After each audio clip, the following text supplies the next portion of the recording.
नहीं रहना चाहिए, क्योंकि उस समय आपके ही खान पान से बच्चे का पोषण होता है। जब गर्भस्थ शिशु होता है वह माँ के ही खान पान व्यवहार से पोषित होता है। तो अगर आप व्रत रहेंगे तो उसको पोषण तत्व तो नहीं मिलेंगे।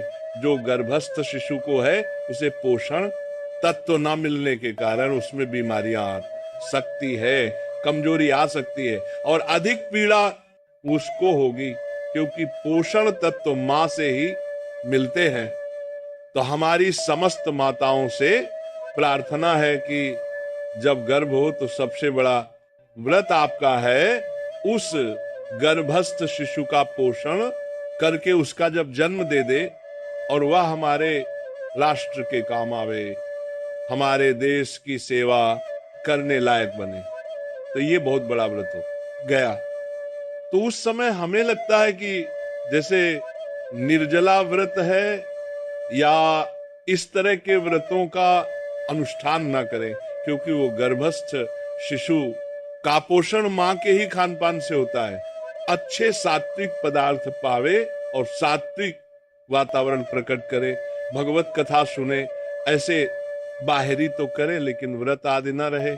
मुझे जैसा लगता है, क्योंकि हमने शास्त्रों में जो पढ़ा है कि माँ के ही द्वारा गर्भस्थ शिशु का पोषण होता है, तो अगर आप 9 दिन व्रत रहेंगे तो उस गर्भस्थ शिशु को वो पोषण तत्व तो नहीं मिलेंगे। तो इसीलिए अब जैसे करवा चौथ आती है उसमें माताएं बहनें निर्जला रहती।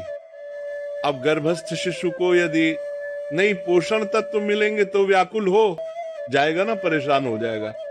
वो प्रतिक्षण जो नाभि में नली होती है वो माँ के ही उस शारीरिक नसों से जुड़े होती है, जिससे पोषण तत्व उसे जाता रहता है, जिसे नाल कहते हैं। नाभि नाभि से हाँ वो पोषण तत्व जाता प्रति घंटे जो माँ खाती पीती है उसी से उसका सार तत्व निकल करके उस गर्भस्थ शिशु का पोषण करता है।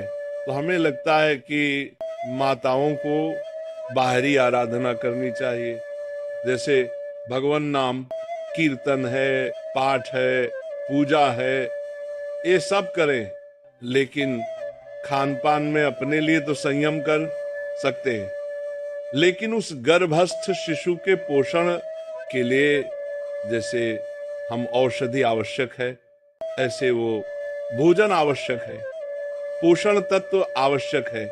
उस बच्चे को तो हमें लगता है उन दिनों व्रत नहीं रहना चाहिए। जी महाराज जी, रेणु साहू जी, ये किसी अन्य का प्रश्न है।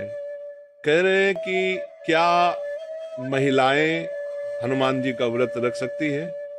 महाराज जी, बहुत सारे लोग कहते हैं कि नहीं रखना चाहिए। यदि आप भगवान मानते हैं तो हम भगवान के सब बच्चे हैं, चाहे स्त्री हो चाहे पुरुष हो, ये शरीर है लेकिन अंश तो हम भगवान के ही हैं। तो हम क्यों नहीं हनुमान जी महाराज की आराधना कर सकते? हम मानते हैं कि प्रगट रूप में जब हनुमान जी के श्री विग्रह पर बंधनवाद, इन बातों को तो हम, लेकिन वो हमारे भगवान हैं, तो हम हनुमान चालीसा पढ़ सकते हैं, हम उनका नाम जप सकते हैं, हम उनकी आराधना कर सकते हैं, हम उनको भोग लगा सकते हैं। हम बंधन व आराध्य की बात नहीं कर रहे कि जैसे उनके शरीर के बंधन आदि, क्योंकि उनका एक परम ब्रह्मचारी स्वरूप भी है, परम ब्रह्मचारी स्वरूप है ना, तो इसीलिए जो निषेध करने वाले जन है उसी ब्रह्मचर्य को लेके वो परम परो भगवान है। वो कोई मनुष्य थोड़ी है, स्वयं शंभु है, स्वयं शंकर भगवान है कि नहीं, प्रसिद्ध है ना, स्वयं शंकर है, 11 रुद्र का अवतार है। तो हमें लगता है कि जैसे आराधना तो सब कोई कर सकता है, पर हम बंधनवाद के लिए अभी प्रमाण नहीं पाया। अपने हाथ से हनुमान जी के शरीर को छूना या उनके बंधन आदि, ये अभी तक हमें, लेकिन हम अपने भाव से कहते हैं कि हमारे वो भगवान हैं, हम हनुमान चालीसा पढ़ें। हम हनुमान जी का नाम जप करें, हम हनुमान जी के लिए भोग की व्यवस्था करें। ये मान लो घर में हनुमान जी विराजमान, तो रसोई बनाकर बढ़िया सुंदर भोग लगावे, ये सब हम हनुमान जी की आराधना कर सकते हैं।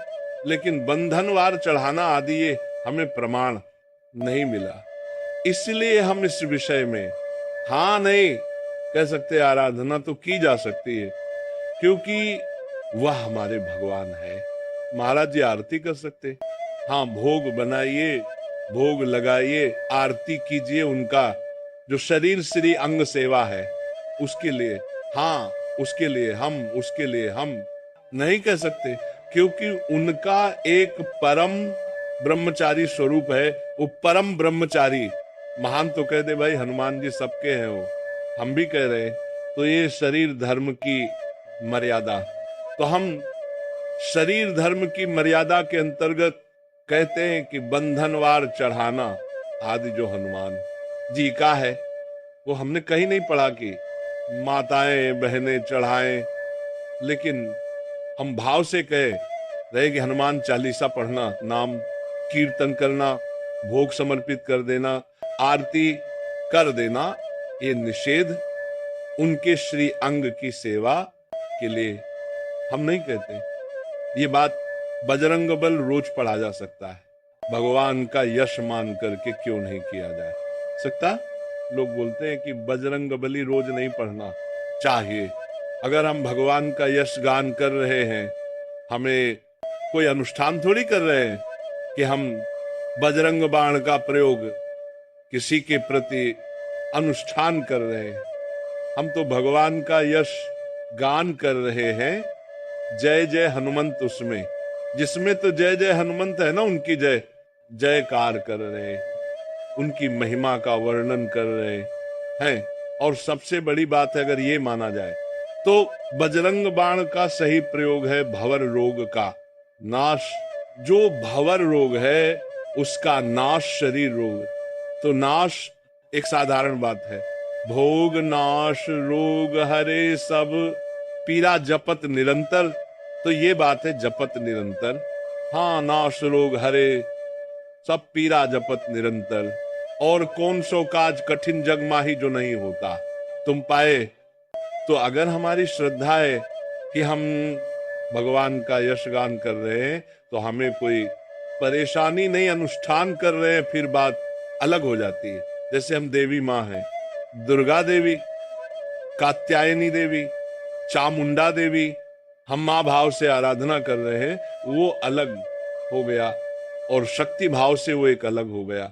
हनुमान जी भगवान भाव से अलग हो गया, अधीन सिद्धियों के वो अलग हो गया। तो हम लोग तो आराधना कर रहे हैं, उनका यश गा रहे हैं, कोई अनुष्ठान थोड़ी कर रहे हैं। ऐसी बात है